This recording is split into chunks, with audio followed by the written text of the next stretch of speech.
Bismillahirrahmanirrahim. Assalamualaikum warahmatullahi wabarakatuh. Perkenalkan, saya Fahri Miftahul Fahmi Pratama, mahasiswa Sekolah Tinggi Ilmu Kesehatan Sukabumi. Baik, di video kali ini saya akan mempraktekkan bagaimana pengkajian luka, yang dimana untuk pengetahuan awalnya, pengertian dari luka itu adalah rusaknya integritas kulit atau gangguan integritas kulit.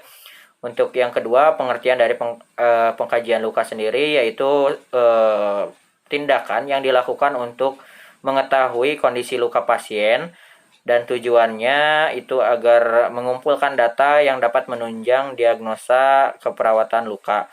Untuk alat-alat yang digunakan dalam pengkajian luka ini, yang pertama ada sarung tangan, yang kedua status pengkajian pasien, yang selanjutnya alat ukur, dan yang terakhir spidol dan pena atau pena. Assalamualaikum. Selamat pagi Ibu. Pagi. Perkenalkan, saya perawat Fahri Miftahul Fahmi Pratama yang akan merawat Ibu dari pukul 7 pagi sampai dengan pukul 2 siang nanti. Kalau boleh tahu, dengan Ibu siapa? Ibu Mita. Baik, Ibu Mita. Saya bisa lihat tangannya Ibu.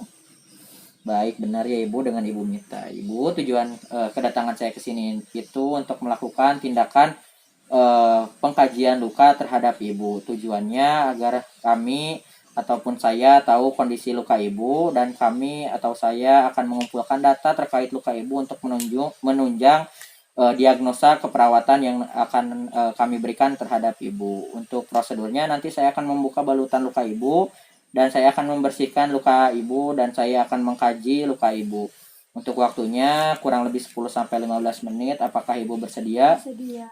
Baik, jika Ibu bersedia, izinkan saya untuk menyiapkan alatnya terlebih dahulu. Setelah itu, kita siapkan alat dan dekatkan alat dengan pasien.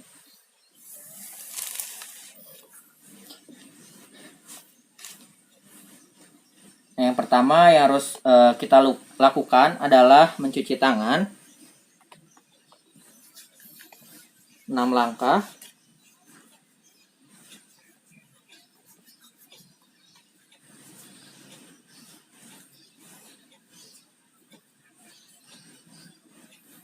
Setelah itu menggunakan alat pelindung diri hand spoon bersih.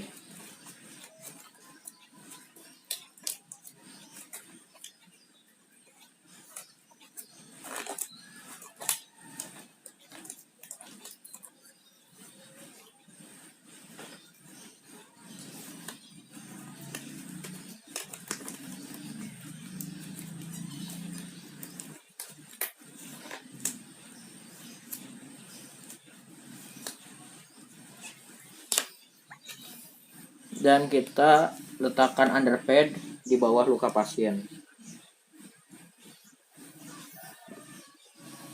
Dan dekatkan bengkok.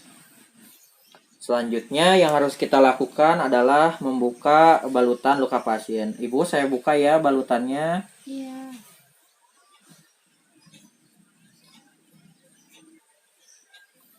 Buka secara perlahan-lahan dan hati-hati supaya tidak terjadi pendarahan ataupun trauma pada luka pasien. Setelah itu kita bersihkan luka menggunakan cairan NaCl.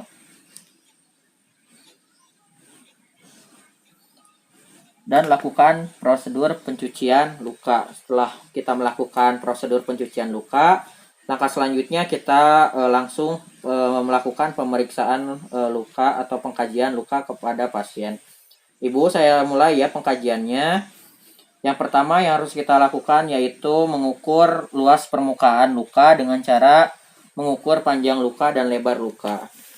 Ukur pada luka yang paling panjang.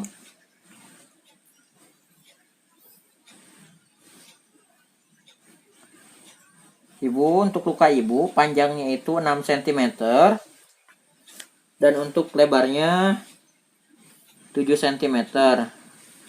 Setelah kita mengukur luas permukaan luka, kita ukur kedalaman luka menggunakan cotton bud. Ibu, saya ukur ya kedalaman luka Ibu.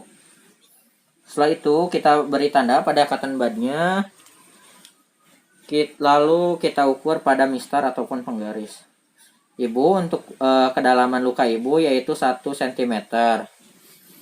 Setelah itu, setelah kita melakukan pengukuran, kita buang cotton bud pada bengkok. Dan setelah itu kita cek apakah luka pasien terdapat goa ataupun tidak. Dan ternyata pada luka ibu tidak terdapat goa. Untuk selanjutnya yaitu pengukuran persentase luka pasien. Nah, di sini terlihat 75% sudah 75% jaringan granulasi dan 25% jaringan epitel. Untuk warnanya kemerahan atau warna merah. Nah, untuk selanjutnya ketika kita sudah melakukan pengkajian persentase luka pasien, yaitu kita melihat tepi luka, yaitu di sini tepi luka tidak terlihat dengan jelas, samar tidak terlihat dengan jelas, lalu terdapat jaringan epitel. Untuk selanjutnya ketika kita sudah mengkaji tepi luka, kita mengkaji adanya bau luka atau mengkaji bau luka. Untuk bau luka pada Nyonya Mita ini yaitu tercium bau khas luka. Untuk selanjutnya ketika kita sudah melakukan pengkajian bau luka, kita inspeksi dan palpasi luka. Catat jika terjadi perubahan suhu dan catat warna dari luka pasien. Untuk warnanya kemerahan. Setelah itu tidak untuk suhunya hangat. Selanjutnya kita lakukan penekanan. Ibu, apakah nyeri, Ibu? Nyeri. Baik, Ibu, pasien merasakan nyeri pada saat penekanan. Selanjutnya kita lihat apakah ada tanda-tanda infeksi, rubor, dolor, kalor, tumor, dan pusiolesa. Setelah itu kita catat. Di sini terjadi perubahan suhu atau kalor, suhu area luka yaitu hangat.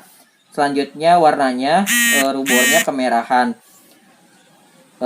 Setelah itu kita lihat stadium luka. Stadium luka di sini terdapat pada stadium kedua, di mana luka terdapat pada jaringan epidermis dan di atas jaringan dermis. Untuk selanjutnya kita lihat apakah ada eksudat yang keluar ataupun tidak. Untuk di sini pada luka pada Ibu Mita tidak terdapat eksudat yang keluar dan tidak ada jumlahnya karena memang tidak ada eksudat yang keluar.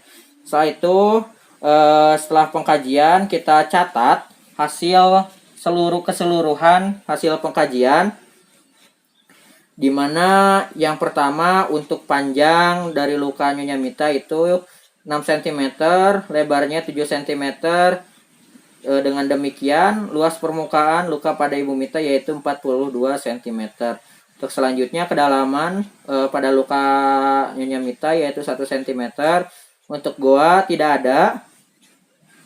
Dan catat semuanya hingga selesai. Setelah itu, setelah kita catat, kita sampaikan kepada pasien. Ibu, setelah saya catat dan saya simpulkan, ternyata kondisi luka Ibu itu berada pada skor 17, di mana menunjukkan bahwa luka Ibu itu sudah bagus, menunjukkan adanya regenerasi jaringan yang baru. Nah, untuk selanjutnya saya izin membereskan alat.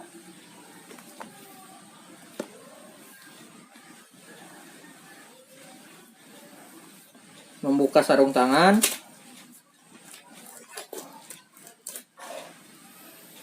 Dan cuci tangan 6 langkah.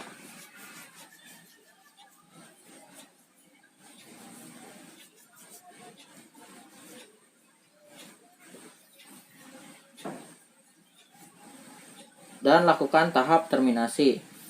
Ibu, tadi saya telah melakukan tindakan pengkajian luka terhadap Ibu. Bagaimana perasaan Ibu setelah saya lakukan tindakan pengkajian luka Ibu? Nyaman. Baik, menjadi nyaman ya Ibu. Nah, nanti 10 menit kemudian saya akan kembali lagi ke sini untuk memberikan obat topikal kepada Ibu dan membalut luka Ibu kembali. Kalau begitu ada yang ditanyakan Ibu? Tidak. Baik, jika tidak ada yang ditanyakan, saya pamit undur diri ke ruang nurse station. Saya pamit. Assalamualaikum warahmatullahi wabarakatuh. Waalaikumsalam. Nah, untuk yang selanjutnya kita lakukan dokumentasi. Pada hari Kamis tanggal 24 Juni 2021 telah dilakukan tindakan pengkajian luka pada Nyonya N. dengan respon pasien menjadi lebih nyaman, dan didapatkan data panjang luka pasien 6 cm, lebarnya 7 cm, kedalamannya 1 cm, tidak ada gua. Selanjutnya tepi luka samar, tidak terlihat jelas dan terlihat jaringan epitel. Untuk presentasinya 75% jaringan granulasi dan 25% jaringan epitel. Untuk warnanya kemerahan. Untuk baunya bau khas luka. Untuk selanjutnya terdapat tanda-tanda infeksi, yaitu kemerahan dan perubahan suhu menjadi hangat. Untuk selanjutnya pasien merasakan nyeri pada saat penekanan. Setelah itu paraf, nama pasien. Mungkin hanya itu yang bisa saya demonstrasikan pada prasat pengkajian luka ini. Terima kasih. Wassalamualaikum warahmatullahi wabarakatuh.